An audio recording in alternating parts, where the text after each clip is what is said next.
Welcome. I'm Eric Fleming, host of A Moment with Eric Fleming, the podcast of our time. I want to personally thank you for listening to the podcast. If you like what you're hearing, then I need you to do a few things. First, I need subscribers. I'm on Patreon at patreon.com/A Moment with Eric Fleming. Your subscription allows an independent podcaster like me the freedom to speak truth to power and to expand and improve the show. Second, leave a 5-star review for the podcast on the streaming service you listen to it. That will help the podcast tremendously. Third, go to the website, momenteric.com. There you can subscribe to the podcast, leave reviews and comments, listen to past episodes, and even learn a little bit about your host. Lastly, don't keep this a secret like it's your own personal guilty pleasure. Tell someone else about the podcast. Encourage others to listen to the podcast and share the podcast on your social media platforms because it is time to make this moment a movement. Thanks in advance for supporting the podcast of our time. I hope you enjoy this episode as well. The following program is hosted by the NBG Podcast Network.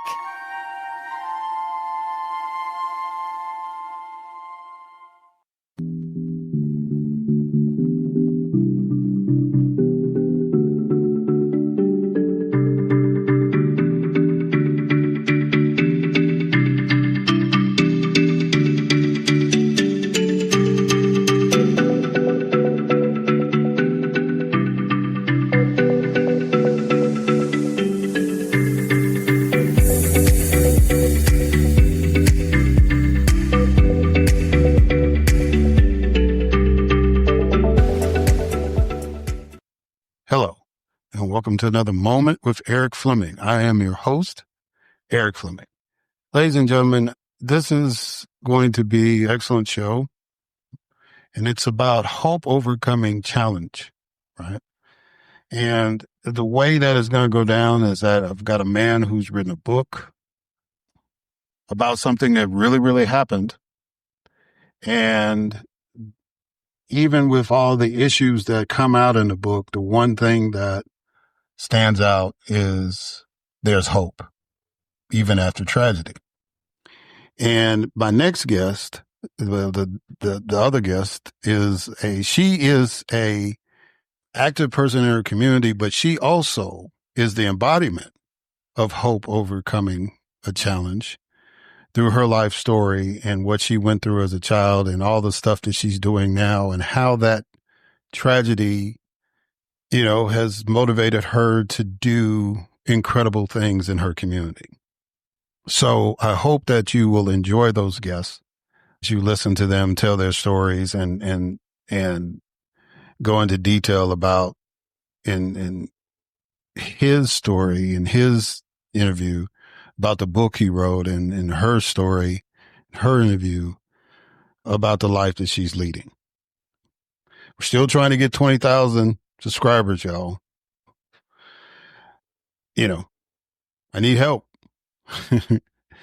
I need help. And, the world that we live in is pretty complicated.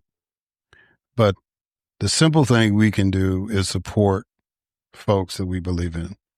And I hope that there's enough of y'all that are listening that believe in me that will subscribe. Just go to patreon.com/A Moment with Eric Fleming. And, just as we used to say in the hood, help a brother out, right?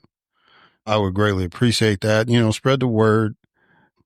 I've gotten some good feedback over the years about the podcast and even more so now. So, we'll take that, but let's get some subscriptions. Let's do that, guys. Okay. Again, as I told you, I'm not a great salesman. So,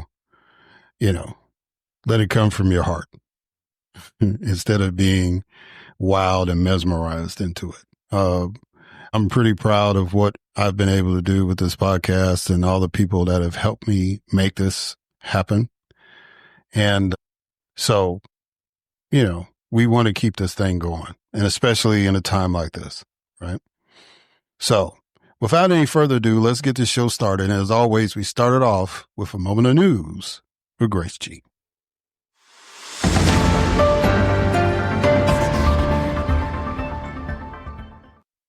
Thanks, Eric. President Trump enacted a baseline 10% tariff on all imports to the United States. A U.S. judge dismissed with prejudice corruption charges against New York City Mayor Eric Adams. President Trump withdrew his UN ambassador nominee, Elise Stefanik, to help preserve the Republican majority in the House. Susan Crawford's election to Wisconsin Supreme Court preserved its liberal majority, marking a defeat for Trump and Elon Musk, who spent over $21 million backing her conservative opponent. U.S. Senator Cory Booker conducted a record-breaking 25-hour Senate floor speech opposing Trump-era policies. Attorney General Pam Bondi will seek the federal death penalty for Luigi Mangione, accused of murdering a healthcare CEO. Trump ordered the removal of anti-American ideology from the Smithsonian, targeting museums he claims promote revisionist history. Columbia University's interim president resigned following a funding dispute with the Trump administration. The U.S. Justice Department withdrew from a lawsuit challenging Georgia's 2021 Republican-backed voting law. Separate federal district judges issued rulings that temporarily blocked the deportation of a Turkish Tufts University student accused of supporting Hamas and extended a temporary halt on Trump's use of a wartime law to expel Venezuelan gang members. The U.S. Naval Academy will no longer consider race in admissions, reversing its previous policy. A federal appeals court paused a lower court ruling blocking Trump's ban on transgender military service. President Trump commuted the nearly 10-year prison sentence of Aussie Media founder Carlos Watson. A 7.7 magnitude earthquake killed over 3,000 people in Myanmar.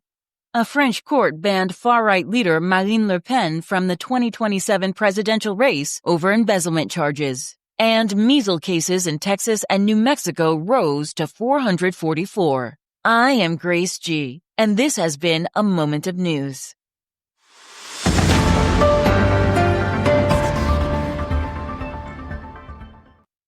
All right. Thank you, Grace, for that moment of news. And now it's time for our guest, Edward L. Jones III. Edward L. Jones III has been an award-winning writer in advertising and higher education. During his ad career, he won more than 350 awards for creativity. In his time away from advertising, Ed served as a community columnist for the Charlotte Observer. He lives in the Winston-Salem, North Carolina area. Medication, Mental Illness, and Murder, What Really Killed the Crespi Twins is his first book, and that's what we're going to get into today. So, ladies and gentlemen, it is my distinct honor and privilege to have as a guest on this podcast, Edward L. Jones III.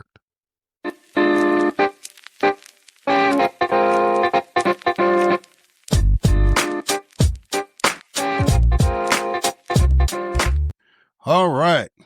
Edward L. Jones III, or do you want me to just call you Ed, or? Ed is good. All right. So welcome to the podcast, Bro Jones. I greatly appreciate you coming on. I'm actually honored to have you on. You've written a book called Medication, Mental Illness, and Murder. And so we're going to talk about that and some issues that come out of that book. And I think this is going to be a good discussion. Most of my audience knows that I have a real concern about mental health in America. And as a former state legislator, that was a big concern during my time there. And so we're going to get into that. But as always, I have a couple of ice-breaking exercises to kind of get the interview going. So the first icebreaker is a quote. And this quote is, "Hope means hoping when things are hopeless, or it is no virtue at all." What does that quote mean to you? Yeah, that's from G.K. Chesterton. It means, wow, it basically means that you need hope in the darkest times, and I'm not sure hope is actually a natural thing for human beings. I think I think it's a supernatural virtue, So, but how can you go on without hope? That someday some meaning can be derived from all of this. Like if you're going through suffering, mental illness, and that is really I've been told the cause of clinical depression is hopelessness, So it's it's so vital to a life well lived is to be able to hold on to hope. Yeah. Yeah. And it is, I agree with your assessment that it's more supernatural than natural because, we've been dealing with a lot of stuff over the last 5 years and, depends on where you fall on the political spectrum. I think some of us have had to rely on hope more than others. Yes. So, Yes. I feel you on that one. yeah, I know about these last 5 years. I hear you. yes, sir. So, yeah, so I would have to agree with your assessment. All right. So now I need you to pick a number between 1 and 20. Okay. I'll go with lucky number 7. Okay. Number 7. What do you consider the best way to stay informed about politics, current events, health, etc.? Wow.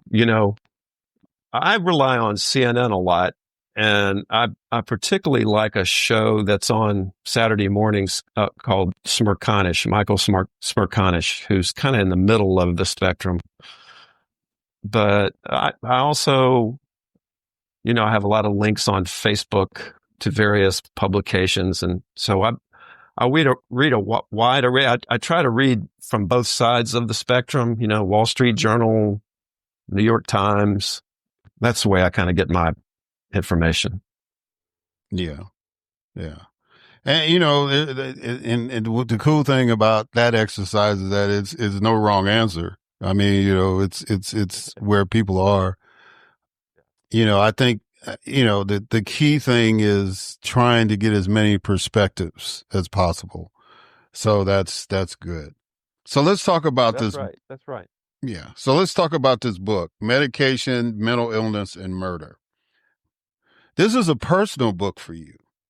You actually know the people that are involved in the tragedy that you cover. So kind of talk about what this story is about. And I have a follow up once you kind of lay out what the book is about. Sure. Well, I tell people that this story came to me. I didn't go looking for it in a way. And how it all came about was in November of 2005, my wife and I were just getting to know David Crespi and Kim Crespi. And in December, right around Christmas time, I heard through the wife grapevine, that David Crespi was suffering from depression. And by that time, I had kind of successfully gotten my way through 3 bouts of clinical depression. My last one was in about 1981, so I got through them without any of these medications being available. So anyway, I told my wife to tell David that, man, I really felt for him. If anybody listening has ever experienced depression, you know what I'm about to talk about. I mean, it's agony on multiple levels, including even physical. Your body hurts. So I had tremendous empathy. So I told, please get word to David that if he needs somebody to talk to who's been through this, I would be there yesterday, just to sit with him, whatever, just so he didn't feel alone. Well, we got word back from Kim that David had been through previous episodes of depression, and she and David felt like David was getting maybe the best clinical treatment he had ever gotten before. So So my wife and I breathed a sigh of relief and thought, okay, everything's going to be fine. And then on January 20th, 2006, we got a phone call, and it was from a friend of my wife's, religious person named Teresa. And she said to my wife, she could barely get it out, and David Crespi has done away with his twins.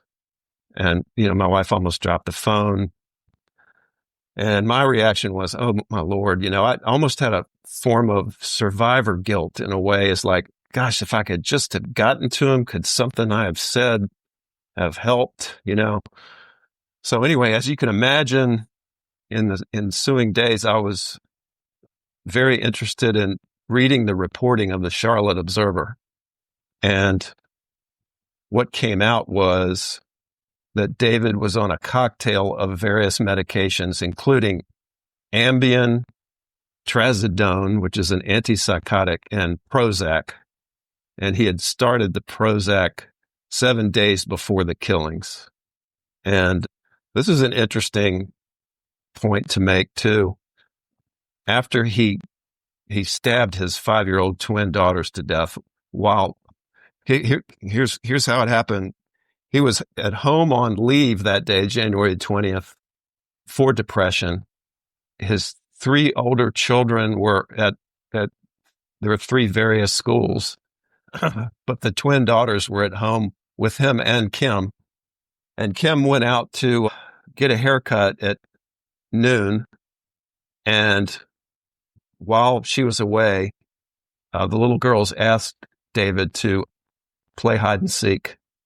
And while they were finding their hiding places, he went over to the butcher block on the kitchen counter, pulled out 2 large knives, went and found the 2 girls, dragged them out, tried to kill them both at the same time, but started with stabbing Samantha multiple times. And then while he was doing that, to Sarah, the other twin, wrested herself free and ran upstairs and hid behind his clothes in a closet upstairs.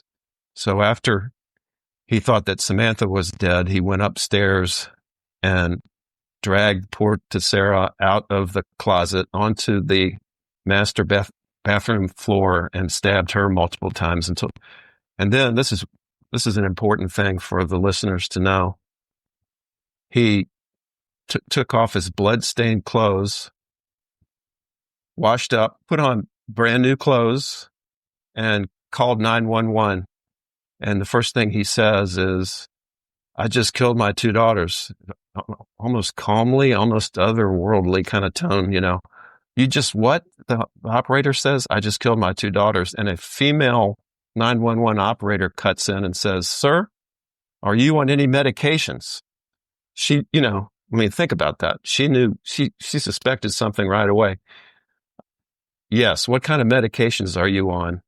I'm on antidepressants. Well, the audio and transcript of that 911 call was not released until almost 3 months after David Crespi was sentenced to 2 consecutive life terms without the possibility of parole. So that's the kind of the core of the story. And the way that it's structured is Kim Crespi gave me her contemporaneous journal entries, which are profoundly moving. And I interweave those journal entries. They're kind of the spine of the book. And they give the book a real life hero. And so I interweave that. And then it's almost like it's a kind of a detective story in a way, because it's kind of like Kim and I together in a way set out on a quest to find clues and answers to, here's 3 questions we were trying to find answers to. How is it possible that a legally prescribed SSRI antidepressant could turn a superstar banker who was an exemplary father and husband into a killer? Why didn't the pharmaceutical companies who are aware of the potentially lethal side effects of these medications do more to make those side effects known And how have those companies been able to get away with burying negative and alarming test results revealed in hundreds of clinical trials for decades? Yeah. And so initially though, you weren't going to do a book. You had written like an article or an op-ed, I believe.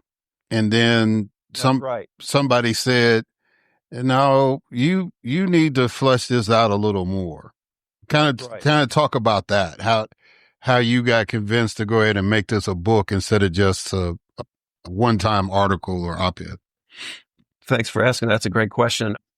Yeah, I wrote on the anniversary, the second anniversary of the killings. By that time, I had gone to visit David in prison with my wife and Kim.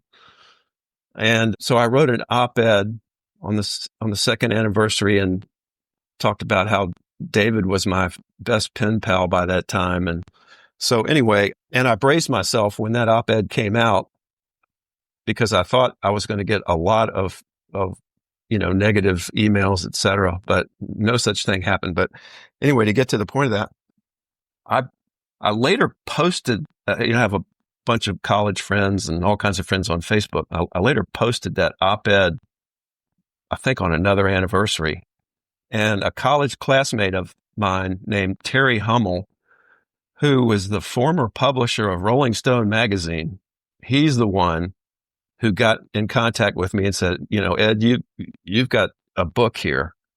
And what's interesting is, I said, okay, I think so too.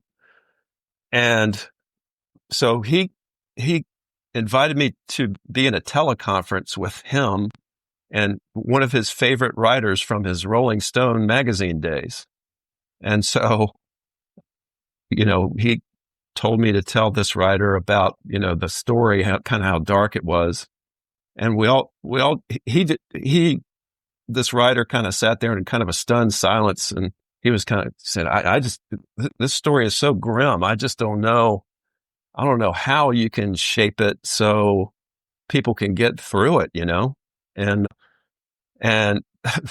it's interesting. The teleconference ended with this writer saying, well, I know one thing I'm going to do when I get home. I'm going to start trying to taper off my antidepressants.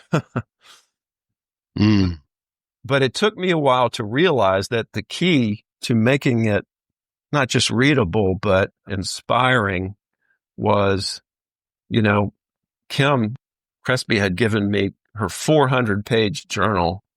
And I finally realized if I, edit this down to key passages, et cetera, then I've got kind of the bones or the spine of a book. Yeah. And then, and also with your personal journey following the trial and the news coverage, because I think Oprah had talked about this case on her show and, just because you actually knew the people. It's one thing to, a lot of folks, they have to go in and, get background and all this kind of stuff. But these were actually human beings that you had interacted with. David, not as much as Kim, but you knew them. And so this hit personal as opposed to some piece that you may be assigned to cover or something like that. So true. Yes. And, yeah, I write in the book that I went to the Superior Court hearing about the case. David had already pleaded to two life terms, without the possibility of parole. And that's when I found out more about David because this hearing went on for about 8 hours. It was like a riveting mini trial or almost like a trial that could have been, but never was. And, I learned from that David was, just had an impeccable record. He had a 4.0 grade point average in college. He scored in the top 5 in the CPA exam in the country when he graduated. He became the youngest CFO in the history of Sacramento Savings Bank at the age of 29. his first wife died of a brain tumor. She was a nurse, and he established scholarships in her name to help future nursing students afford their education. I mean, the man never had a parking ticket, never lightly spanked any of his 5 children, no history of violence. And then he does this, and it's like, and I went into that Superior Court hearing, wondering, but, if by that time I had found out how many drugs he was on, and I knew nothing about, Prozac, other than it was a happy pill, a miracle drug. But I had recently, like a month before that hearing, I had heard and read about a case involving Patrick Kennedy, U.S. House of Representatives, the son of Teddy Kennedy, having this bizarre wreck in Washington, D.C., and getting out of his car and being utterly incoherent. And it was proven that he was that way because he was taking Ambien, So anyway, I went into that Superior Court hearing wondering if I had been subjected to taking all these drugs, could I, with my brain chemistry or my DNA, could I have done something equally as horrible, as David did? So that was an open question. And I'll tell you what, I went into that hearing kind of a law and order conservative, I had heard about this horrible case, the Andrea Yates case. She was a woman suffering from postpartum depression, and she had 5 beautiful little children. And while her husband was away, she drowned each one of those 5 little children in their bathtub. And so I'm thinking, when I heard about that, she needs to be like waterboarded to death. She deserves just the worst punishment ever. And at the end of that Superior Court hearing, I thought that that there had been a miscarriage of justice, that he did these things because of these chemicals. And then B, I thought, gosh, I wonder if Andrea Yates was on some of these kind of drugs. And it turned out, oh yes, she was. She was on like twice the dosage of Effexor that anybody should ever be on, plus Remeron. Yeah. So I'm going to get into that. As a matter of fact, well, I do want you to explain to the listeners what the term black dog is. Oh, okay. I think Winston Churchill coined that, and that was his bouts of depression, that he called it the black dog would come back to visit him. Yeah. Yeah, because it's like, I never heard that term before until I read the book. And it was like, the reason why it really intrigued me, and I'm glad you shared yours, because the folks that listen to the show know that I've gone through depression as well. And oh, wow. I'm trying to think, Zoloft was the drug that they gave me. And it was but the doctor only gave me a half a pill to take. And, Okay. And this was around 2010, 2011, 12, around in that area there. And so like you described it accurately. It's like 1 minute, you kind of like, you're in your zone. You are doing things repetitively and you don't catch it. And then, you start acting a certain way, you start feeling lethargic and, kind of like a myochondriac. You're not really in pain, but you feel like you are, right? And, you just go through all that stuff. So I can understand why Winston Churchill referred to it as the black dog, because it'll bite you.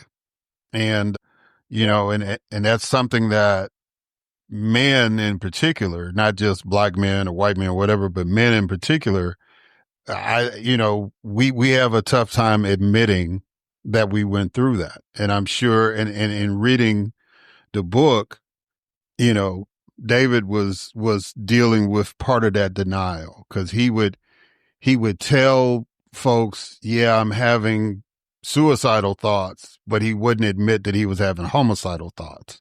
So he wasn't fully sharing his experience, which a lot of people, when they go through depression, do.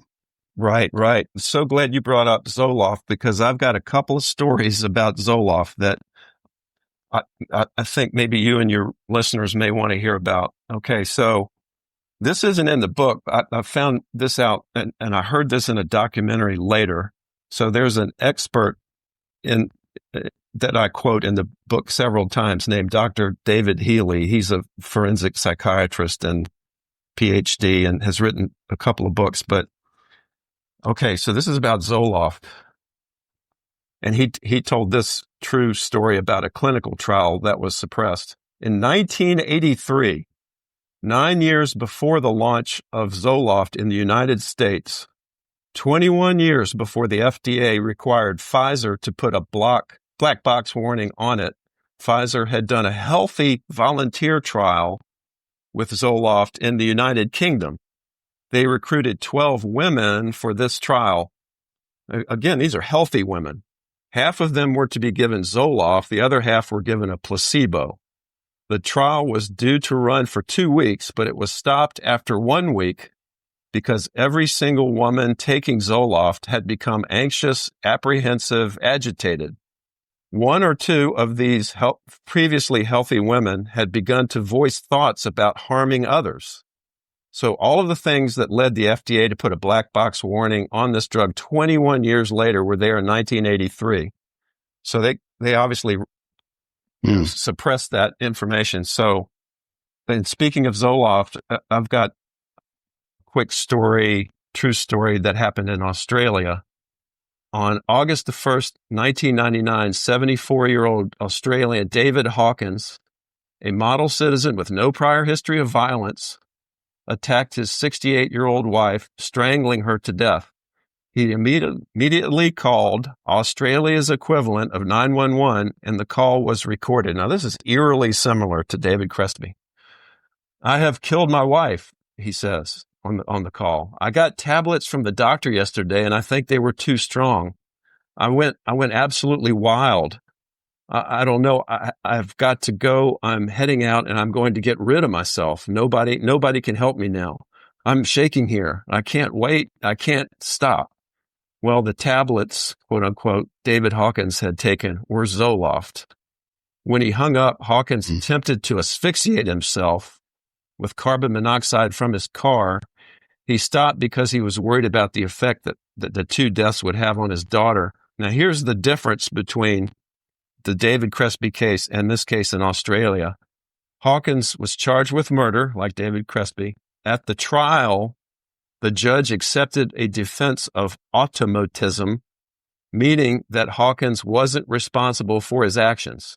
Quote, but for the Zoloft, which he took on the morning of August the 1st, 1999, it is overwhelmingly probable that Mrs. Hawkins would not have been killed on that morning, said New South Wales Supreme Court Judge Barry O'Keefe. You know, their justice system in the UK actually has some form of mercy. And in the book, I get into another case of a David in Canada. But anyway, our system is pretty merciless in these cases of mental illness involved tragedies. Yeah, and that leads into the next question because, you know, I looked at it when I was looking at it, and especially with the little blurbs you would end each chapter with, you know, it was like it sounded more like you had an issue with Big Pharma or the pharmaceutical companies than so much the mental health system or the criminal justice system. But do you feel that one of those three is a major failure compared to the other, or do you feel that it's a symphony of failure between all three of those entities?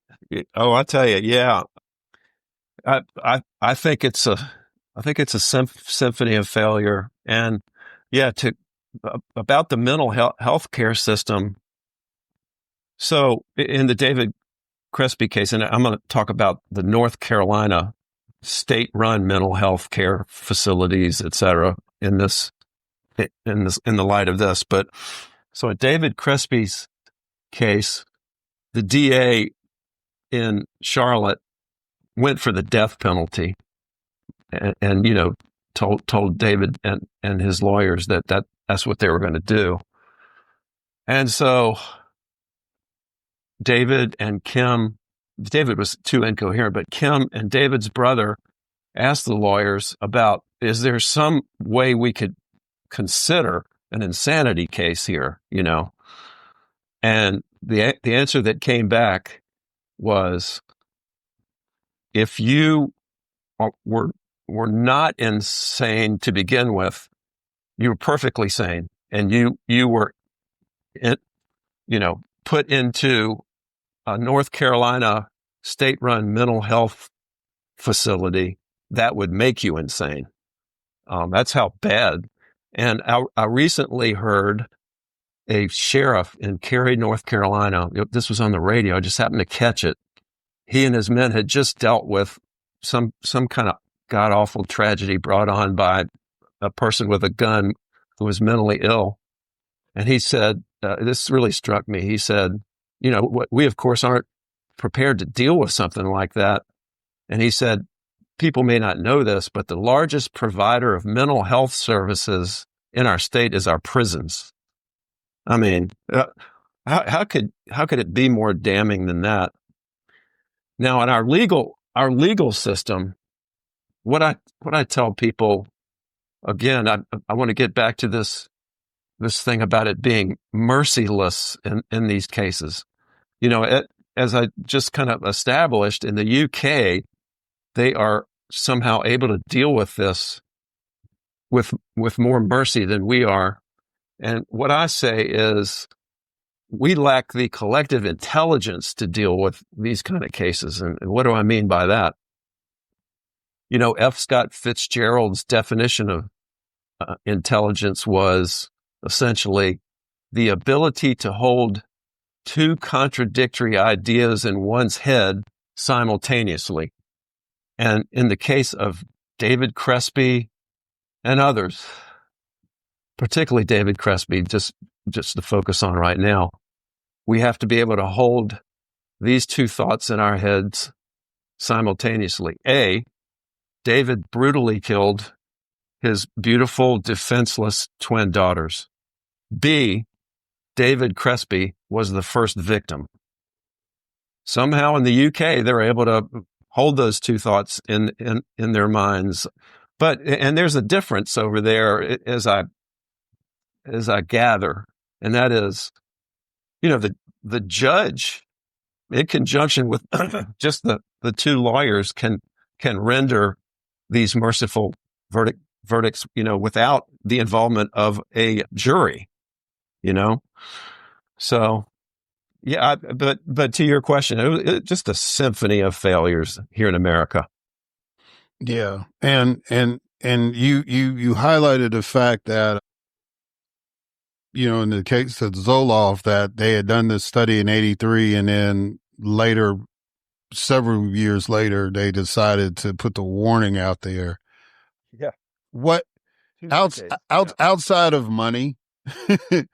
Why do you think, Big Pharma, the pharmaceutical companies, would do that? I mean, so I have some fundamental things, and I don't want to take up too much more time because we're pushing it as it is. But two things. One, when I was in the state legislature in Mississippi, and this was from 99 to 2008, every year when we had appropriations, the Department of Mental Health was cut.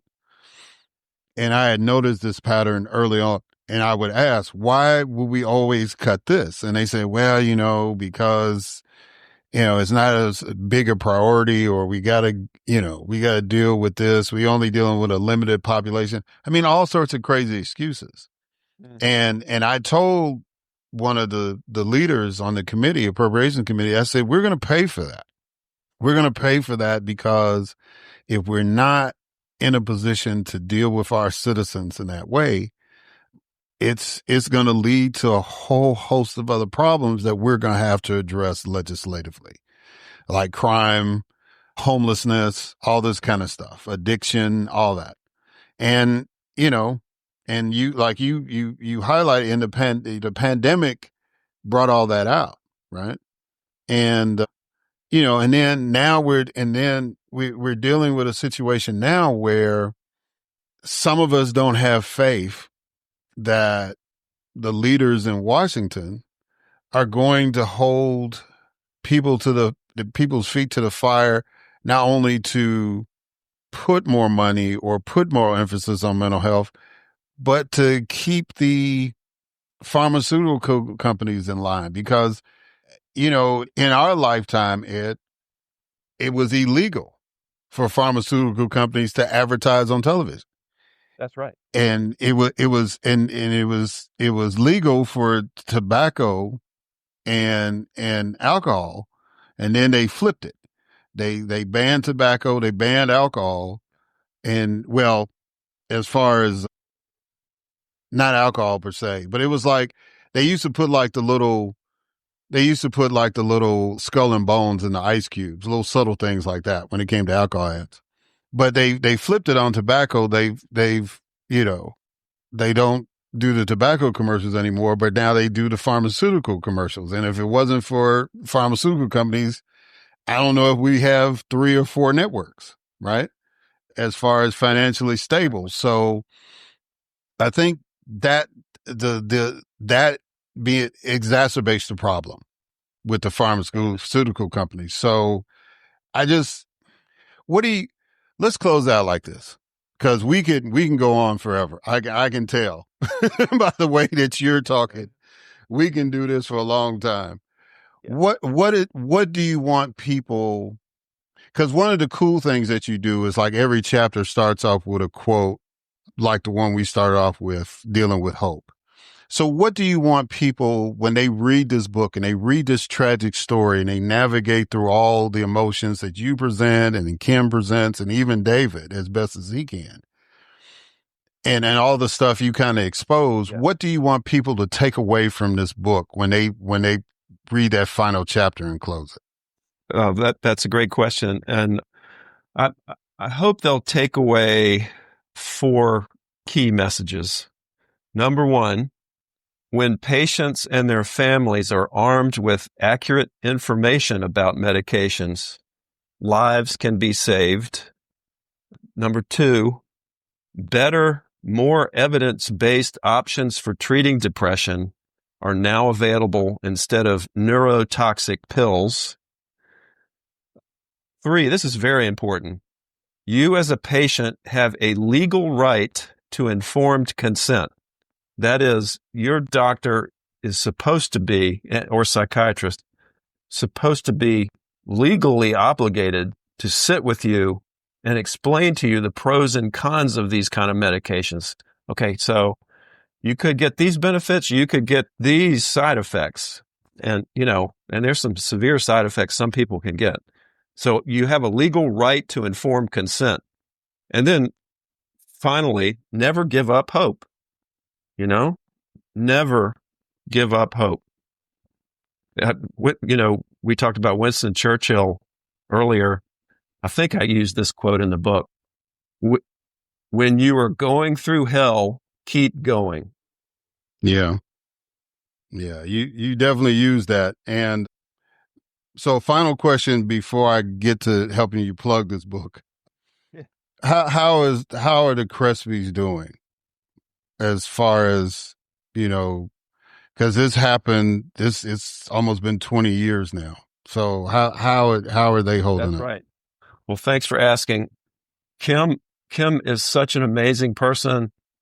She is now in the throes of advanced Parkinson's disease, to the point where she can't hardly do anything on her own. She can't cook. She can't go to the bathroom, by herself, any of that. And she requires 24/7 care, which, as you may imagine, is very expensive. And she soon won't be able to afford that. So, but she's the kind of person who never curses the darkness. She only lights a candle. And, the only thing she ever says with any kind of fervor to it about God and what's happened to her is she basically just says, God, what are you thinking? So she's hanging, and she is buoyed by what's going on, with me getting out and helping to tell her family's story and hopefully save lives through doing it. Now, and the three surviving children, now young adults, are doing remarkably well considering all they've been through. I think they are almost exhausted with worrying about their mother and their father. And, every time this story is told and they listen to it, they are re-traumatized. So they're just they're trying to get on with their lives, and they're doing a great job of it. They're all well-adjusted, accomplished people. David is in a dark place. When I was writing this book, we exchanged letters and phone calls. He would call me, and of course he's only got 2 minutes, and somebody's listening in at the prison and all that. And he was being buoyed that I was writing the book. But within the last 6 months or so, he's just gone dark. He never calls Kim anymore. He had a network of 400 people that he was pen pals with, including General Petraeus, of all people, who wrote him back. But he stopped writing those. He's been switched to 2 different prisons in the last 2 months or so. And so not doing well. Yeah.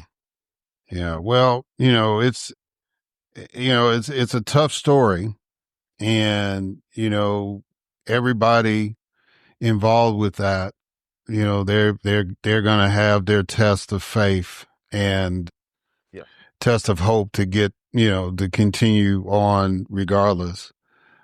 Hopefully, there'll be more good days than bad days in that case, especially for Miss Kim and the children, for sure.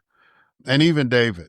I mean, I think, part of our problem with the criminal justice system is that, we're always supposed to be trying to rehab people, even if they're not going to be back in society. We want them to be better people than when they came in. And so I hope that David gets out of that dark place as well. So look, man, how can people get this book?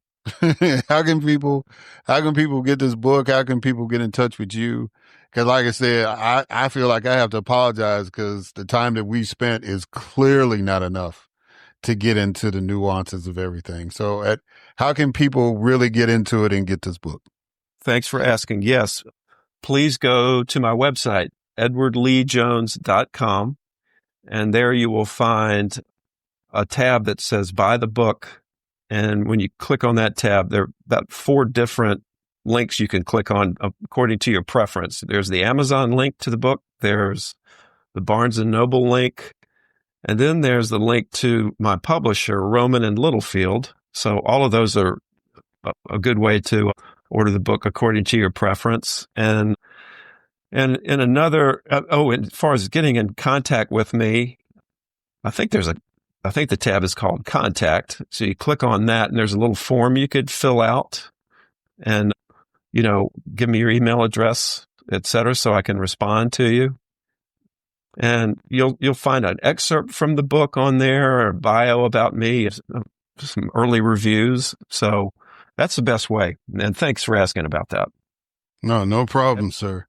So Edward Lee Jones III, or as I will refer to you now, Ed, thank you for coming on, man. I greatly appreciate the time that we were able to get into it.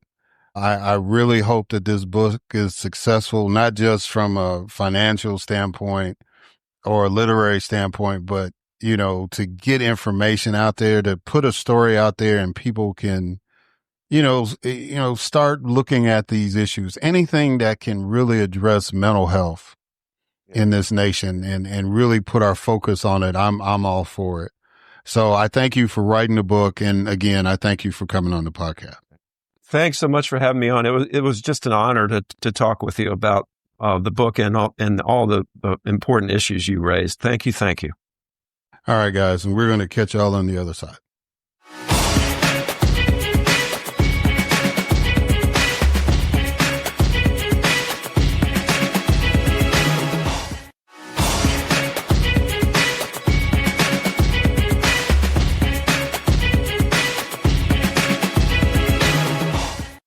All right, and we are back. And so now it's time for my next guest, Tonya McKenzie.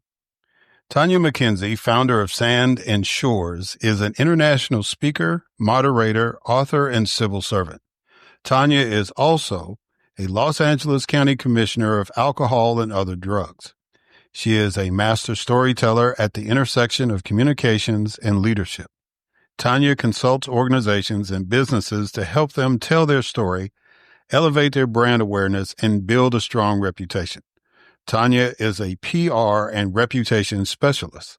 She hosts the Top 100 Leadership Podcast, Leaders and Learners, and is the co-host of My Morning Coffee podcast. Tonya McKenzie was the first African-American woman elected to the Redondo Beach Chamber of Commerce Board of Directors and president of the North Redondo Beach Business Association. She was the only African-American named Redondo Beach Woman of the Year. She serves on the City of Redondo Beach General Plan Advisory Council, is vice president of the Black Public Relations Society, Los Angeles, the Redondo Beach Emergency Crisis Council, and the Advisory Council for Better Youth. Her body of work with chambers and business associations has shaped her into an advocate and valuable resource for small businesses and community organizations. Tonya McKenzie can be found highlighted in the pages of Amazing Moms, Parents of the 21st Century. As a young gun violence survivor, she has become a dedicated youth advocate. She is the author of a memoir titled A Child's Memories of Cartoons and Murder. Tonya has been married for over 20 years and has 4 kids, including a set of twins. Ladies and gentlemen, it is my distinct honor and privilege to have as a guest on this podcast, Tonya McKenzie.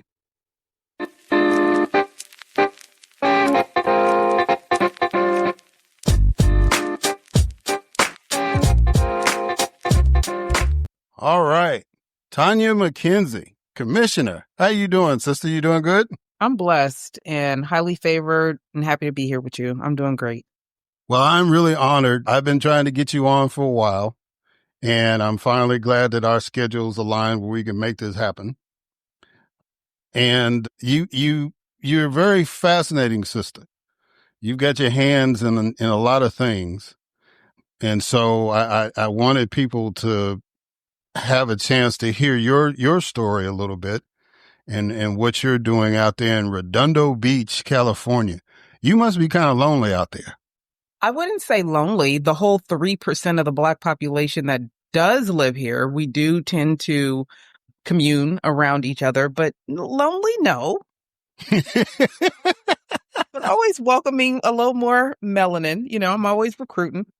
Yeah, well, it's a quick story, and this is kind of an aside other than the normal icebreakers I do, but I had a good friend of mine. He went to Northwestern. And at Northwestern University, all the dorms, they have cafeterias in their dormitories. And no matter which dormitory you went to, all the Black folks sat at one table. So you could have somebody that's part of your organization, Theta Phi Beta, sitting next to a Delta Sigma Theta and a AKA, and all, everybody, they all sitting together at that one table. All the rest of the folks are scattered around, but the Black folks always, and they always had the biggest table, but they all sat together. So that's kind of my analogy of Redondo Beach. Like you said, all y'all hang out together, but y'all. I'll say most of us, but all skin folk and kinfolk. You know right. That, and there are some that want to have more proximity to whiteness than others and willing to do whatever it takes for that. So that's going to happen anywhere also, but particularly here where the dominant folk don't look like us. So, you're going to have those. You're going to have those. Yeah, well, we have them in Atlanta. as black as Atlanta is. No, stop it. And we had it in Jackson, as black as Jackson. Jackson's blacker than Atlanta. And so I'm definitely familiar with the proximity problem. So look, let me throw a quote at you and get your response to it. You let people know who you are by the stories that you tell. What does that quote mean to you? You are not defined by your title or your job. You are more or less defined by the impact that you leave on this earth, by the people that you touch, and by the problems that you solve. Yeah. That's what that means to me. Yeah. Okay. All right. So now I need you to pick a number between 1 and 20. 5. All right. What do you think we should decide at the local or state levels versus the federal level? Who is we? Americans.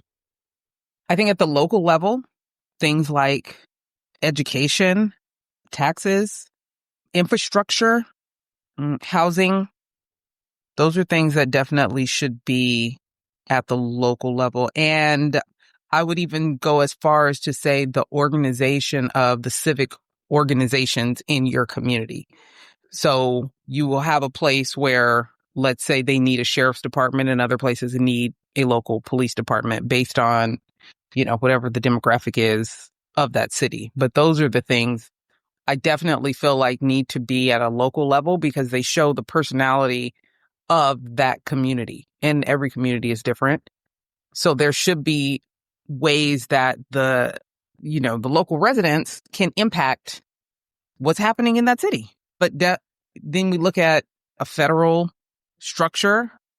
I think student loans and federal educational assistance, like funding universities and colleges and things of that nature.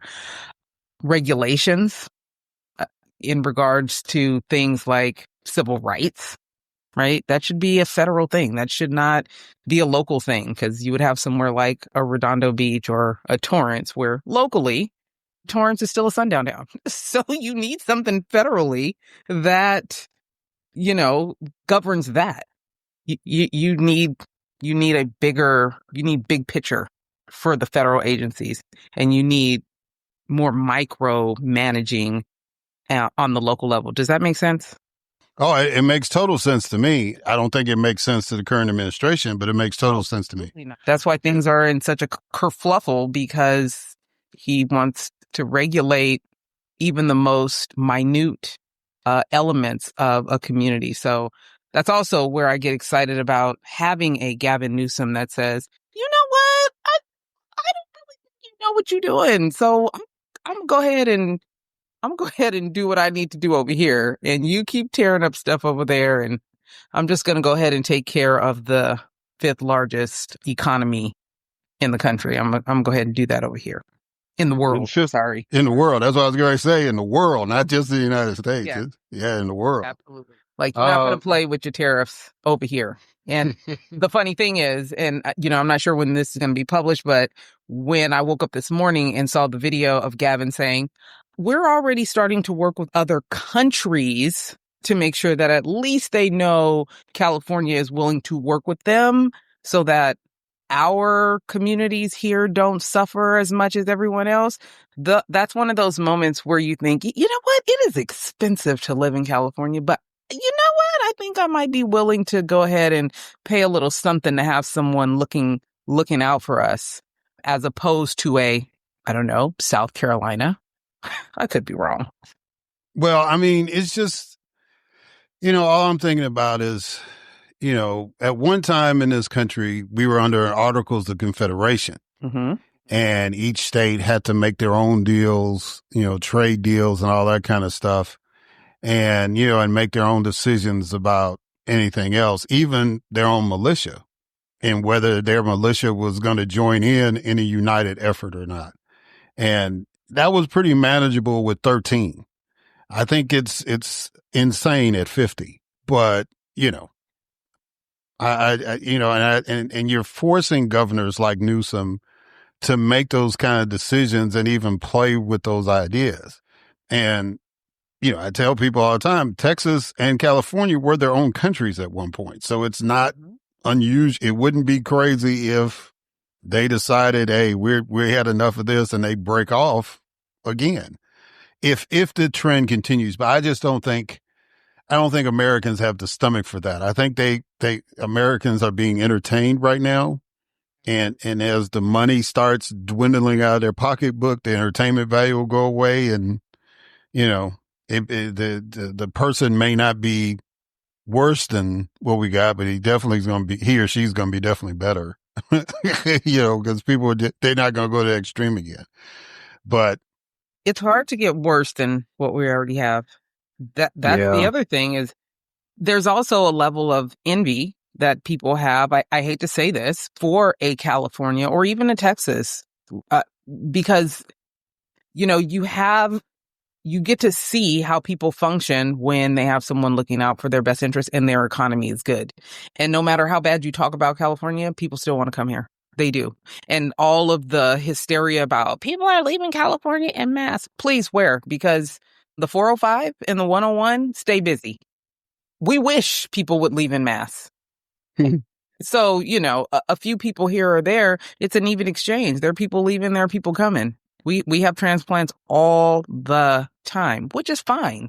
We welcome diverse culture here. That's the difference, is when people want to be able to be free in their diverse lifestyle, there's various different places you can go here, whether it's all the way up in Redlands and you want to be like a Aaron Rodgers, weird as all get out, or you want to live beachside. You know what I'm saying? You have options. So as bad as people want to make it seem, you have options. You get to live however it is you want to live. And it's hard when you live somewhere like a Mississippi where you don't really get to live how you want to live. Yeah, there's no traffic, but at the same time, there's no education. They are burying people in John Doe graves behind police departments, and no one's governing things like that. Their healthcare is horrible. So, people have choices. They're right about that. People have choices. But at the end of the day, I think everyone really wants to have a high quality of life without having to break the bank. So, speaking about Mississippi, what's your connection with Mississippi?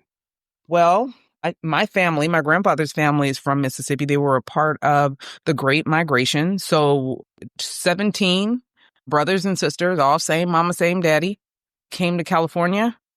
One after the other would come, start building wealth, and then go back and get the next one and bring them back here.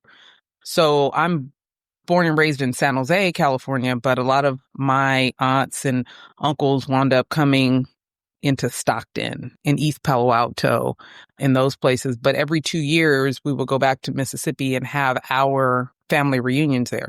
So we'd fly into New Orleans, enjoy everything there, go through Gulfport and, get some culture, play at the casino, and then go back to the farm where we would still learn how to fish. There's chickens.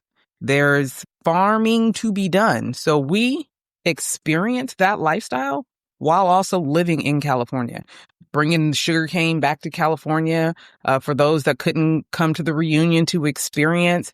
But we have a very rich culture in Mississippi. We have a cemetery. My family has a cemetery in Mississippi. So being able to grow up, be born and raised in California, but still have deep roots and experience the culture of Mississippi, Columbia, it's actually Hattiesburg. We fly into Jackson or New Orleans and then drive through. But, it was important to experience the culture of your people, no matter where you lived. In California, some of them wound up moving to like Nebraska and Arkansas, Florida even. But that's where my grandfather and his people are from. Yeah, you did a Mississippi thing right there. You named the biggest city to your small town. The town is Sumrall, from what I understand, right? It is. Yeah. That's what people is like. I always used to mess with my friends in the Delta. They's like, "Oh man, I'm from Greenville." No, you're from Hollandale. That's right down the road. You just claimed the biggest city that was next to you. I already know how that goes. So people don't know. And it's funny that I brought up Aaron Rodgers because Brett Favre lived around the corner from my grandfather's house. So his house, lit up the area before they actually had street signs. That's where he was born and raised. So when I heard about that lawsuit and the case that he was involved in, still in the money, I'm literally thinking about that community that these people come from. And I'm still in awe that this dude is like helping to siphon money from social services for his daughter's school, because this is you would give people directions and it wouldn't be like turn left on Clark Avenue. It would be like at the third tree before the ditch by the thing. Like, what? See, my house is the only house that has a light in the driveway. So just keep driving. Don't turn in nobody. The house with the light in the driveway. That's mine. Come on. Yeah. Come on. Been there, done that. Yes. That was it. So yeah, I didn't say Hattiesburg. I'm like, it's like 10 people know where Hattiesburg is. Literally. So let's get into a little bit about your childhood, because you went through a personal tragedy that you documented in your book entitled A Child's Memories of Cartoons and Murder. Talk to the listeners about that and how that has guided part of your advocacy journey. So when I was 4.5, my uncle from my mother's side of the family, him and his friends came into our home and shot my mother and killed her boyfriend while she was pregnant in front of me and his son.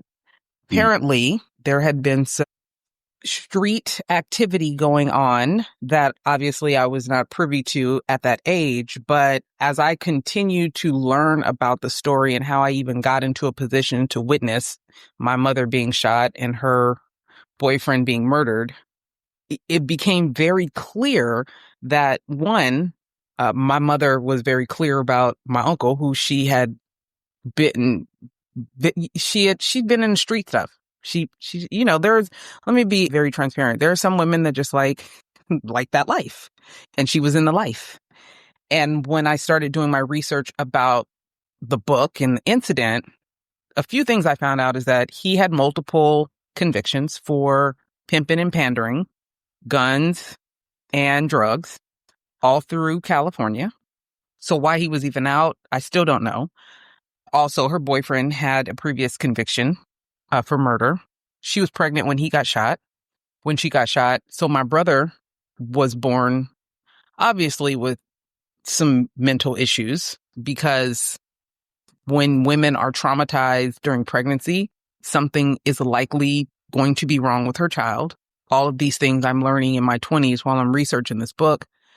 And also, we were in a federal witness protection program while this case was going on. And one of my uncles on my grandfather's side had passed away during this time, and we couldn't go to the funeral. So as I started doing more research on that, I found out that the uncle that had shot my mom also possibly had something to do with that. All this being said, I started doing more research on our criminal justice system, because I was registered from the time I was 5 or 6 until not too long ago in victim services with California. So understanding what that looked like, I would get information on the uncle when he was up for parole and things of that nature. So I learned a lot about the criminal justice system based on my experience and research through this book. He was paroled twice, and Governor Jerry Brown and Governor Schwarzenegger rescinded his parole because they still felt like he was a threat to society. So at no point did he ever take responsibility for what he had done and continued to place blame in other places. Eventually, I stopped writing letters to the parole board and things probably about maybe 8 years ago. He got out. I did not protest it. He had cancer. He died soon after. But I learned a lot. I wanted to know as a child why I had to go through things like this. Kids that go through trauma, they don't know if it's because of a low self-worth, low value. Am I not valued by the people that should be protecting me? And as you matriculate through your life, elementary school, junior high school, things of that nature, literally we wear a mask because we don't want people to know what is going on at our home. I was always a happy kid, and I was scholastically superior. I was in gate class and always had great grades, never got in trouble. So yeah, I had questions like, what is going on? All that being said, here's the thing. After all of this was over and I wrote my book and I started touring, I started speaking at schools, I finally reconnected with my father. Do you know he knew nothing about nothing that had happened in my life? Not one. He said he didn't find out until, I was in my 20s or something of that nature. And that blew my mind also, because I was like, that is crazy to have a child as tight as I am with my kids. That is crazy to find out that all of these things happened in your child's life and you were nowhere around. So that was my childhood. And the book was really about telling the story of that child, what that child went through, not just when it happened, but trying to process that through adolescence and young adulthood and relationships and, higher education pursuits and things of that nature. So that's really a child's memories of cartoons and murder. Yeah. So, but you got involved with, didn't you get involved with one of the I shouldn't say anti-gun, but the gun control organizations? Yeah, so after I published the book, I wanted to form partnerships with organizations that were doing two things: helping young people deal with trauma from gun violence and helping people understand what gun violence does. So I'm a speaker I became a fellow of Everytown for Gun Violence and Moms Demand Action. And in that process, I've been speaking to Congress and anyone that will listen or needs to hear the story to fight for better gun legislation. And I've always been under the guise that, because I'm a habitual complainer, okay? I'm a Taurus, I'm a habitual complainer, typical wife, mama, always complaining about something. But I've always felt like, and my grandfather used to teach me, don't complain about it unless you're going to be a part of the solution. So there are things I won't complain about out loud because please don't ask me to help you. But if I'm going to complain about it out loud, I'm definitely willing to be a part of helping to solve the problem. So I've been with Everytown and Moms Demand for about 5 years now. Okay. Yeah, so Congresswoman McBride and Shannon Watts pretty well. Oh, yes. Shannon is one to follow. Fearless. Fearless. Those are some fearless women. Yeah. I haven't met Shannon. We're connected on the interwebs, but I had met Congresswoman McBride before she got into Congress when she was doing the Moms Demand Action work. And solid ladies. The great thing about these organizations too, though, is they prep you and support you through learning how to be a part of the solution. So they don't just throw you out there. If you want to run for office or a higher office, any kind of higher office that takes part in legislation or, improvements in your community, it could just be, I want to be on the board of the YMCA because that's preventative work. You know what I'm saying? They help you through that. And I think that's one of the most valuable assets to organizations like that. Yeah, that is key. You gotta teach folks how to fight for their rights. Yeah. You can't just stand in the corner yelling and being mad. You got to have some tangible results. Yeah, you gotta be tactical. So let me be honest. You caught my attention when I saw that you were the chair of the Los Angeles County Commission on Alcohol and Other Drugs. Explain the purpose of the commission and what impact have you seen based on your work? Because you're the chair of that commission. Am I right on that? You are. So The Commission of Alcohol and Other Drugs is set up to advise the county commissioners on legislation and programmatic opportunities for the county. LA County is the largest county in the nation, so we have some of the largest problems in the nation, especially when it comes to alcohol and drugs and other substances. So we stay abreast of any legislation that might be coming out. We have like a Senator Weiner. He's always, and I hope I don't catch too much heat for this, but he's always proposing legislation that's absolutely ridiculous. It feels like maybe the alcohol industry is slipping him a little thank you here and there. He will propose something like, if an event is over at 12 a.m., we think that you should still be able to sell liquor until 4:30 a.m. Well, why, sir? Well, why? What kind of sense does that make? Well, it helps to spur more commerce. It also helps to increase DUIs. Our job is to identify what's good, bad, and otherwise to then advise our supervisors. And for people that don't understand how, Los Angeles is organized in Los Angeles County, the fires that came up is a good example of people not understanding how Los Angeles County is put together. You have mayors of cities, right? But some cities, some unincorporated cities, do not have a mayor. You would take, I think, like Marina Del Rey, maybe. Our supervisor in that district is technically the mayor of that city. But also, the supervisors are like the mayor for the county. So everything goes through them. Any new budgets, laws, programs. I think they just put together some more new homeless budgeting, some program. It goes through them and it's voted on through them. So our job is to advise our supervisors from our district. So when it's time for them to either reject or pass laws or funding for programs, that they understand that we did due diligence in giving them said advice to make those decisions.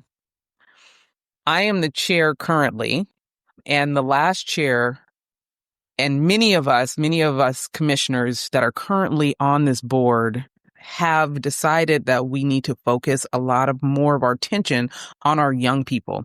As large as Los Angeles County is, we only have one residential treatment facility for youth. Okay, we have tons for adults. We have one for youth. The way that we're dealing with young people when it comes to drugs and alcohol is unacceptable to me and many of us. So my charge has been having a hyper focus on young people. And I truly believe that a lot of the work that we're doing is at least bringing attention to the fact that there needs to be more prevention and education and collaboration in our county to bring these numbers down. Because we have gotten to a place, this is the kind of the catch-22, not just talking about DEI, but looking at how minorities are treated when it comes to laws and substance abuse and substances in homes. We know that people get started most of the time on drugs and alcohol in the home, right? And then we cannot punitively deal with our young people without doing the other work, the education, the prevention, things of that nature. We're getting caught up in, just arresting them. You can't arrest yourself out of addiction. But the catch-22 is no one is being penalized. So when kids are in school now, if they get caught with substances, they get a talking to. Well, that's not helping either. Get a talking to. Oh, and then next time we talk to them and their parents. Well, half of them is getting it from their parents. Or now parents are providing a safe space for their kids to do these things so that they can say, well, at least he's not outside doing it. This isn't working. These numbers are still going up and this is not working. So our job and our focus has been finding other ways to make our leaders aware that we have to be more strategic and solution oriented to dealing with young people when it comes to alcohol and other drugs. Yeah, and that sounds like well, I know it's a worthy cause, but it's just amazing that, Los Angeles County had the foresight to set something up like that. I had never heard of that. Like I said, I grew up in Chicago. Of course, they weren't dealing with stuff back then when I was growing up, but being in Jackson and politics there, and then now being here in Atlanta, I had never heard of that before. So I thought it's really interesting that the county felt that it was important enough to really set up a commission to really get some ideas, some fresh eyes outside of whatever lobby. Because like you said, the senator you mentioned, whatever alcohol lobby is in that state is definitely in his pocket if he's pushing that kind of stuff. I was a legislator for 9 years, so I know, people be trying, they be trying to buy a legislator as much as they could. That's just how it goes. So, you're going to have to face those kind of people, but to actually have a commission to deal with that and to be a counteraction with that it is credit. Now, you're in an uphill battle, as you eloquently pointed out, but at least you're in the battle. There's other states, major metropolitan areas that don't even take the issue on like that. And so, I commend you for not only putting yourself on the commission, but actually leading commission to doing that kind of work. So let's talk about your company, Sand and Shores. What is the mission of that company, and why did you feel the need to start it? Sand and Shores is marketing, PR, branding firm that I started because I recognize that people telling their stories is much more important than their titles or whatever it is they're trying to sell. And what I mean by that is, even how we started our conversation, we got into just some important topics. We did some icebreakers. We got into some topics, but that is connection. Like, I don't care what your title is if it's not connected to impact. I don't care who you think you are if it's unimportant to the people that you should be impacting or affecting. And when businesses are trying to sell their products and get you to buy into their services, what is true is that people buy and support those that they know, like, and trust. And there's no better way to get people to support you than to get them to know, like, and trust you through your stories of impact. How have you impacted their life? I started my company because I was with a publishing company out here in LA, and I've been in marketing and PR all of my career. And we were doing a lot of advertising, and, companies are promising like, oh, I'll see your ad. We'll see your ad 5,000 times. So you can purchase a cover ad or a front page ad for $5,000. And I can tell you 20,000 people are going to see that ad. Well, they weren't using technology, first of all, to prove that. So you're just telling me that, and I'm supposed to trust you. On top of the fact that, when is the last time you remember a full page ad in a magazine as opposed to remembering a story that somebody told you or a story that you read, right? And I wanted to start a business, start a publication. I started a publication first. It was Real Estate Agent Magazine. And a lot of my advertisers recognized that they needed more than just an ad. So I started doing PR for them.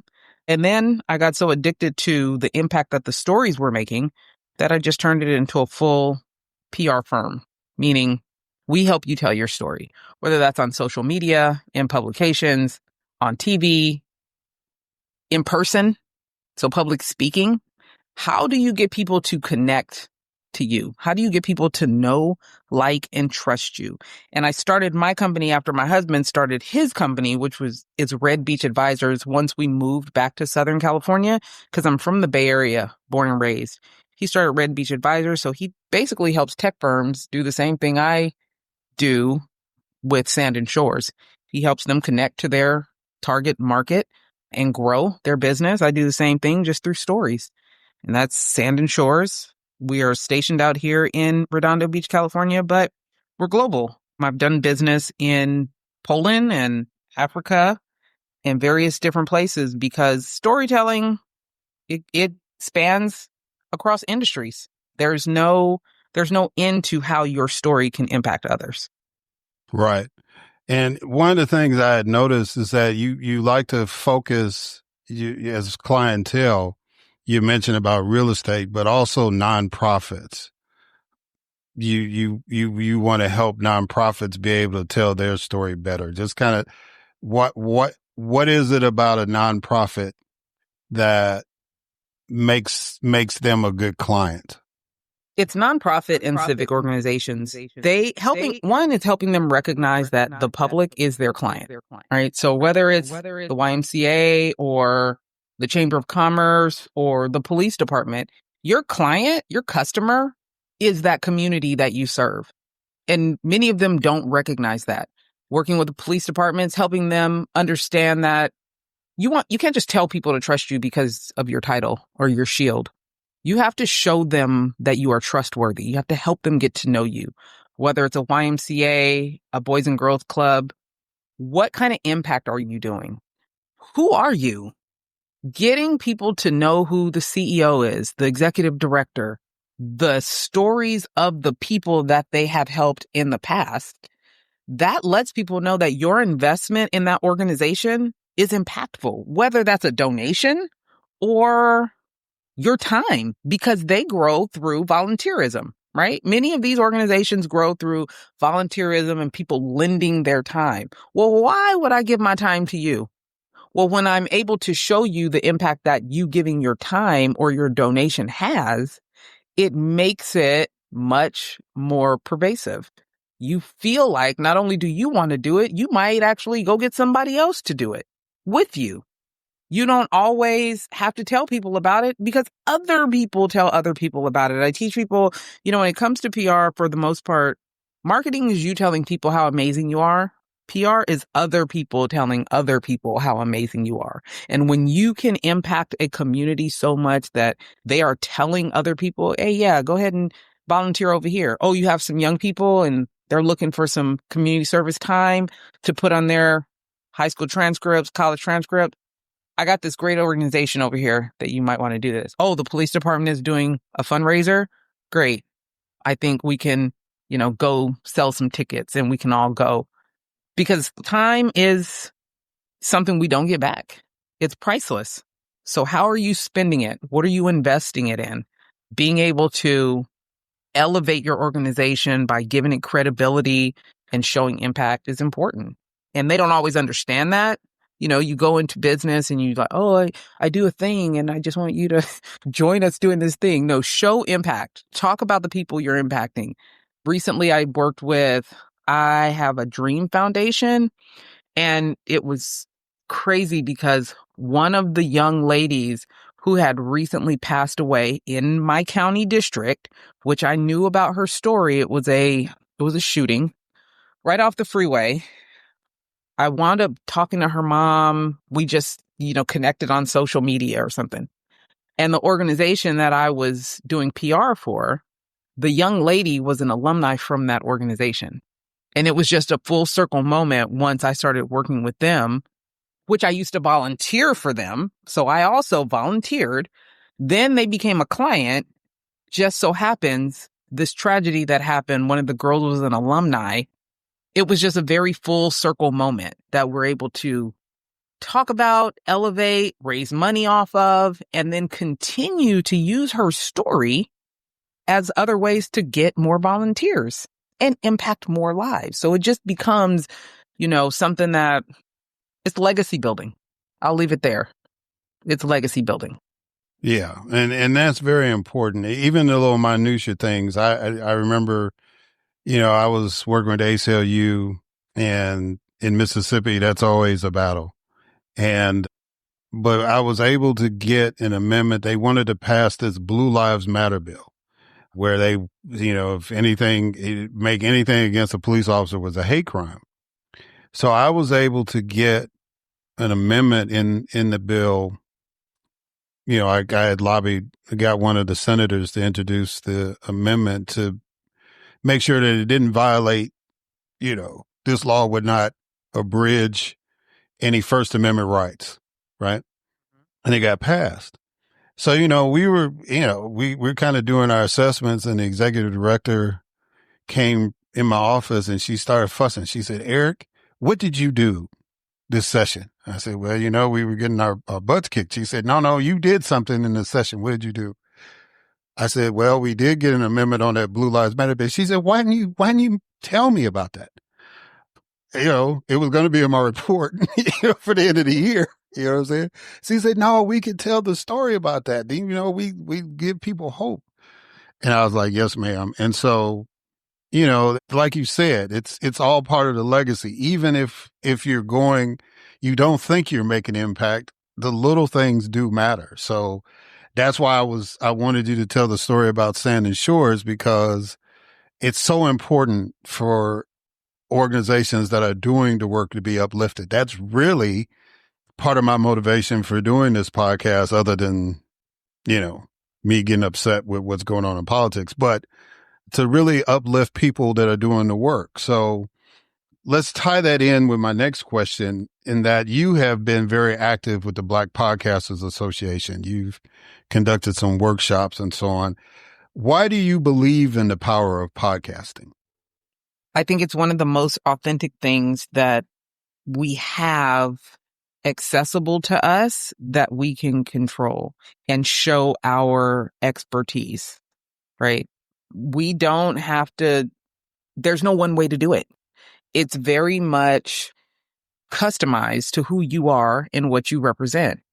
I continue to tell them, and I've been saying this for years, is that podcasters are the new media. They are. If I like what you're talking about and I trust you, so we're back to the know, like, and trust, right? I'm going to continue to go back to you. I'm just going to keep coming back because I like what you're saying. If you're wrong and I tell you you're wrong and you might talk about it on your show, we can have an honest conversation. You are building a platform that people learn to trust you. And our media right now, mainstream media, is so untrustworthy, and they are so leaning one way or the other instead of just truthful, instead of just being honest, instead of covering whatever it is you say you're going to cover. So if you're a sports podcaster, but all you're covering is LeBron James, sir, I will not be back. I'm bored. I need more. So people find what works for them and they begin to depend on that. And then they contribute to it. And the podcaster also shows value to their viewership. This is something I can control, and I get to show appreciation for you leaning in and having this conversation with me. You don't get that anywhere else. That is an authentic relationship that you can't create with mainstream media. They're so beholden to either their advertisers or ownership that they're losing the fact that you are supposed to be there to disseminate information to me. So now I'm just going to go to someone I know will always disseminate information to me in a space that I enjoy getting it, right? And I think we underestimate our value, our worth, and our ability to make change and impact. You would even look at a Shay Shay. He didn't start off this hot. Some people would not ever. But, you do have a Cat Williams. You do have the Black community going to him now to see who he's bringing on and what conversation are they having. I'm not going to watch every show, but he is going to have people on there where I'm like, this is a part of the culture. I want to hear what they have to say. I trust that he's going to at least have a conversation that I can get some value from. Same with me. My Leaders and Learners platform has always been, we've been doing this for 6 years now. When I do get amazing guests, we're having an honest conversation. April Ryan from White House Correspondent. She is a well-known journalist. We're going to have an honest conversation. One thing you're going to get from me is a story and an honest conversation. And if you tune in live, I'm asking any question that you pose. We're not hiding from the truth, and we're going to have these complex conversations. People start knowing where they can go to get what they need. And I think that is priceless in a time when you can't really trust corporate-led media outlets. And it's sad. Yeah. I'm a little jealous. I've been trying to get April Ryan, and you got her. That's cool. We'll talk later about that. One of my favorite deltas, that's that D9 connection. Yeah. But like you said, but that's cool though, because I've had guests that have podcasts. They say, Eric, how did you get these people on there? I just asked them, But you also have, and to your understated point, because I don't think you give enough credit to the fact that you have authentic, honest conversations. And that is something that becomes priceless. You're not giving me spin. You ain't got me up here spinning and being the clown that people can find in other spaces. So when that is something that, because I'm going to tell people, like, yeah, check out his show. It's not a fashion show. You're really there for some good information and a good conversation to make you think. And I do have friends that like to do things like think. And I know that is so underrated these days. Like, yes, we think, we process information. Everything is not a, shit show. Pardon my French. No, if it was French, I wouldn't understand it. So yeah, I get what you're saying. Come on. People do not like processing information these days, and having spaces that we can go where there is a little complexity and texture to the conversation, that matters. Yeah, it does. And that's the kind of a deliberate thing I wanted to do. It was something I noticed that was missing. And so I wanted to do that, but we're going to close it out. I do want to ask you this one question though, because I think it's relevant to our time. And you were drafted to run in a recall election. And the reason why I think it's relevant is because this particular council person, over 2,400 people signed a petition to say, get him out, or at least have the election, right? Then 900, almost 1,000 people said you, Tonya McKenzie, should be the person to replace him if we do recall him, right? Yep.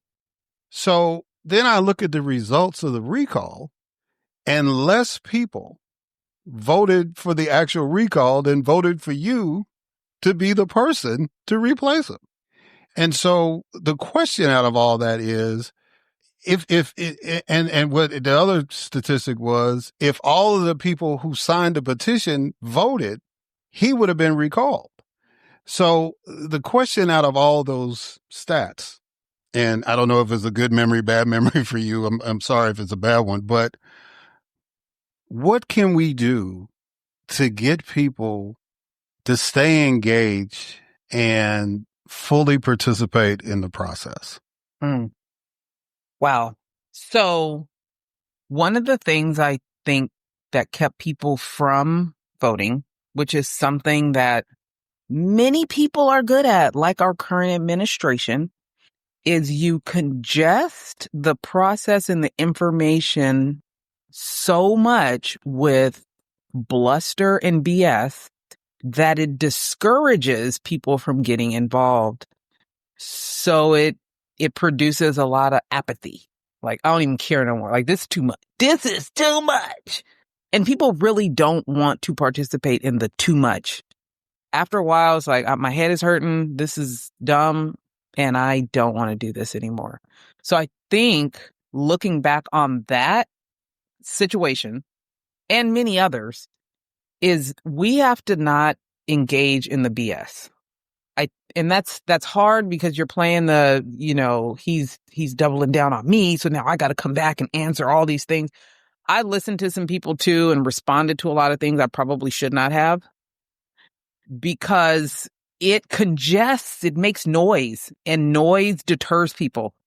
I think it does. I think noise deters people.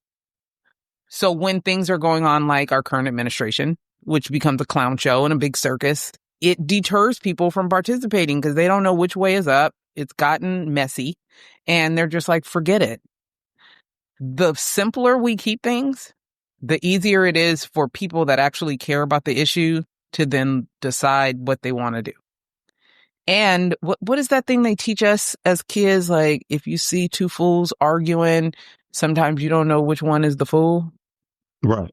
So disengaging in tomfoolery, I would say. That would probably be the only thing I could suggest, because, we have a lot of money in politics. And when you have a lot of money to throw at things, you can make ugly things look pretty.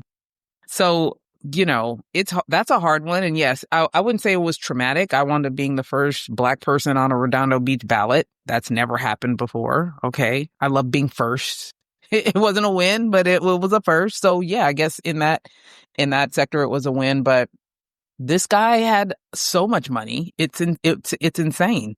He comes from one of the richest families in California. I actually used to sell the products that his father produced. So that was crazy to me. I was like, this is wild. But he had a lot of money to throw at it. And in politics, sometimes I think if there's a way to get money out of politics, which I'm sure it's probably not at this point, that would be great. But for the most part, it's really trying to be as clean as possible, keeping things as simple for people to understand. Because remember, what I just said is people don't like to think. You want to make it easy for them. People do not like processing a lot of information these days. So you want to make things as simple as possible, give people instructions. A plus B equals C. It doesn't matter what the other side is doing. If you're trying to get people to, go your way, I just think when it comes to elections, we need to keep it as clean and straightforward as possible. When you start engaging in some back and forth and the minutia of all the politics, it gets complicated for people and they just get caught up in apathy. Yeah. Yeah, I definitely can attest to that. Well, look, Tonya McKenzie, it's been an honor to have you on. Tell people how they can get in touch with you if they want to get a copy of the book, A Child's Memories of Cartoons and Murder, the find out more about the Commission on Alcohol and Other Drugs. Just give your spiel. Just tell the folks how they can reach out to you. I try to keep it real simple. I am Tonya McKenzie PR on all social media platforms, or Sand and Shores, SANDANDSHORES on all social media platforms. And it's sandandshores.com if you want to check it out. I'll do this. I'll do you even one better. If you are a listener of Eric's and you want a copy of the book, let him know and I'll just send it to you. I'll send it to you signed and everything. So I really appreciate Eric's time. Mr. Fleming, you are a joy because you're smart. I like smart people. I know that sounds crazy, but we just don't be running across a lot of smart people these days. So I will take it where I can get it. And I absolutely appreciate it. And I just encourage people to be intuitive, ask questions, get involved, be a part of the solution, and enjoy the life that we're blessed with. Well, thank you for that. And thank you for not only the kind words, but the instruction for our folks. Tonya McKenzie, it has been an honor to have you on. Thank you again for coming on. Thank you. All right, guys, and we're going to catch y'all on the other side.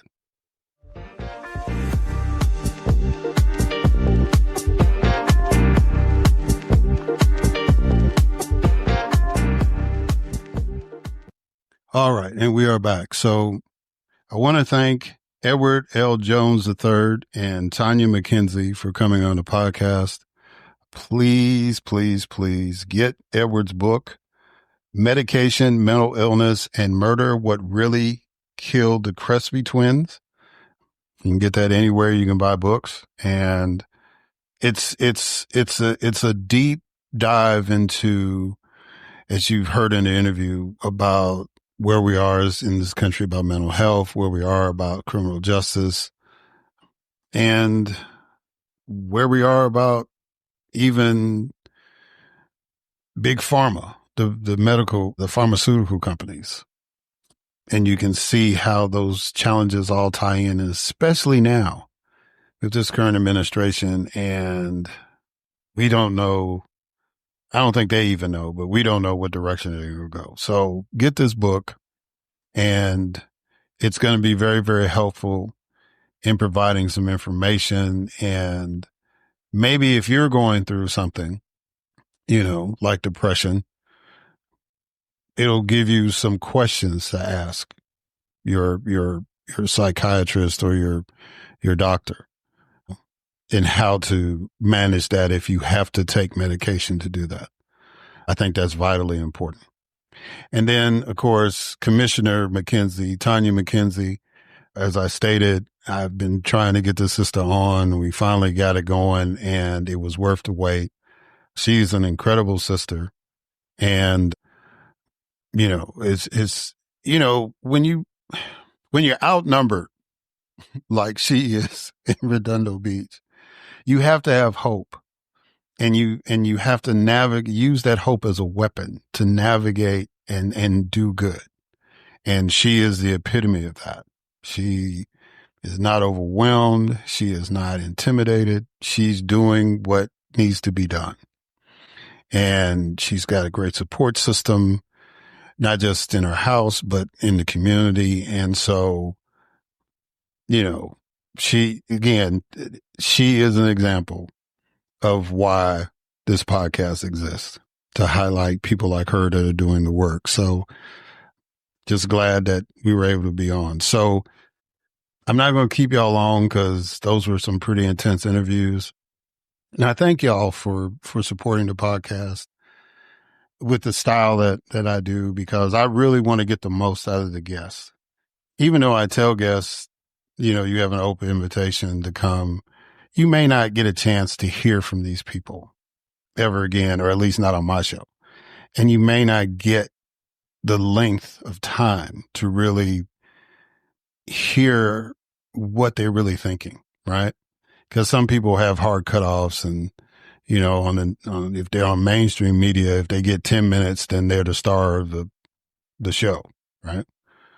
So, that's why we want to get as in depth as we can, and tell as much as the story we can and all that. And like I told Brother Jones, we could have done probably 2 or 3 episodes just based off his book. It is that intense, and it's that deep. So I appreciate y'all for supporting that part. But I do want to say that there was one quote that was mentioned in my interview with Ed that is very, very apropos for where we are now. And it was Winston Churchill's quote that if you find yourself going through hell, keep going. So my encouragement to every American within the sound of my voice, keep going, because we are in hell right now. It may not feel as hot as you thought it might feel, but we're in it. And there's no sign of it relenting. There are glimmers of hope. We had that victory in Wisconsin. We had but how many elections are we going to have where you have a classic supervillain running a candidate, right? We didn't flip any seats in Florida, but they were competitive in districts where the Republicans were winning by 30-some points, right? So it's brewing, it's coming, but we're still in hell, and we still haven't even finished the first 100 days, right? And now we're going to have to dig deep in our wallets to pay for stuff. Doesn't matter if it's a house, a car, groceries, blue jeans, computers, cell phone, whatever you need to buy from this point forward. We're going to have to dig deeper in our wallets to make it happen. If you have retirement accounts, you need to pay attention to how's that looking, right? If you invest in the stock market, you need to pay attention to how it's looking. If you're a Forex trader, watch how that dollar is moving compared to other currencies around the world, right? We're in it. We're in some tough times. And it's based on petulance. It's based on stubbornness. It's based on narcissism. It's based on authoritarianism. But we're in it. So all I want y'all to do is continue to be engaged, listen to podcasts like I'm on with Eric Fleming and others, do enough of a deep dive in, whatever reliable source of information you can get good information from. You can watch, local news, network news, cable news. Nobody's telling you not to do that, but don't just let that be your only source of information, right? Just like the preacher used to tell us on Sunday. It's like, don't go just off my sermons, read the book, right? So, do your due diligence on that, because every year, no matter where you live in the United States, there's an election happening. It may be more on the local side. It's not going to be a presidential election every year. It's just that's every 4 years. But, your congressional folks and some of your state legislators, it all depends on what state you live in, show up every 2 years. You got judges to vote for. You got city council people. You got mayors. You got a whole bunch of stuff. You got county surveyors to vote for, right?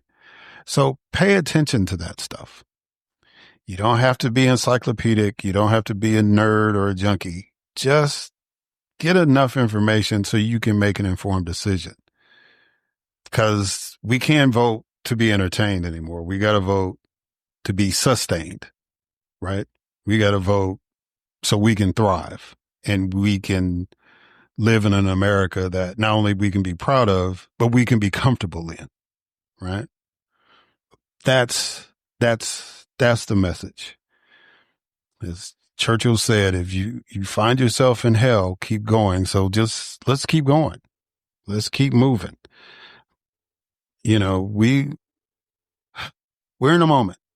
So, usually when people are challenged, they rise to that challenge.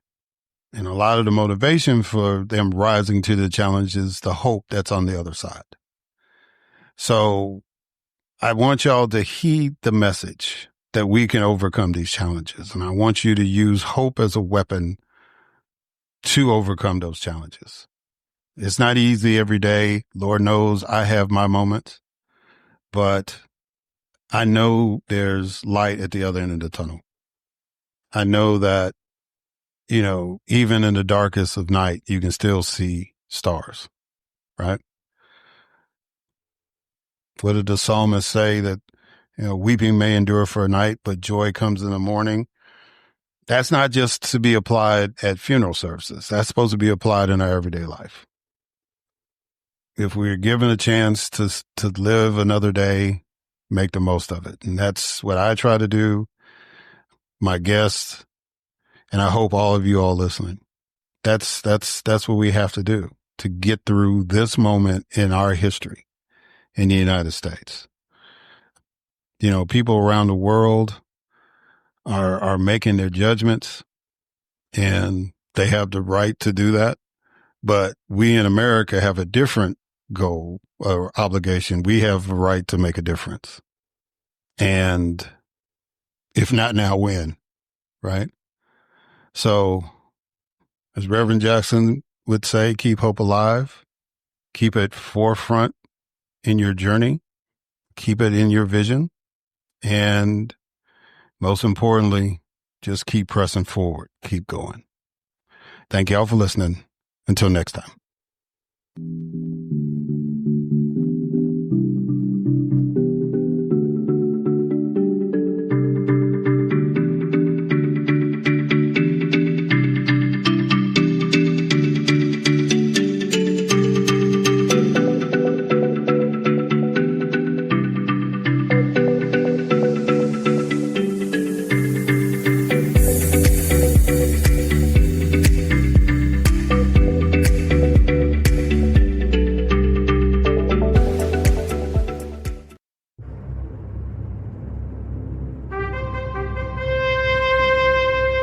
NBG Podcast Network.